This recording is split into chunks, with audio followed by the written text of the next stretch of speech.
Shoutout nga pala mga masters. May good news nga pala ako sa inyo.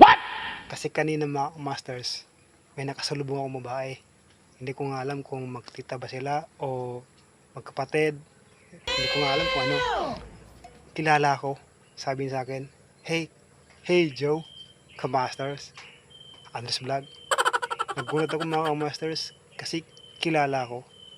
Tapos siya hindi ko kilala. Napakasarap pa sa pakiramdam yung nakikilala ka masters.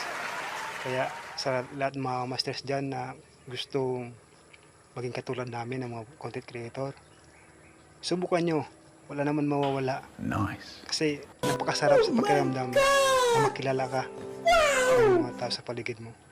Kaya sa mga nagbabalak at gustong maging content creator na katulad ko, subukan nyo para marami tayo. Marami tayong mag-aangat, marami tayong magtutulungan. Kaya sa mga masters natin dyan, big shoutout po sa inyo. At kanina pala sa dalawang babae na napakaganda, super ganda. Sana all. Shoutout sa inyo. Hindi ko man alam ang pangalan nyo. Big shoutout po sa inyo.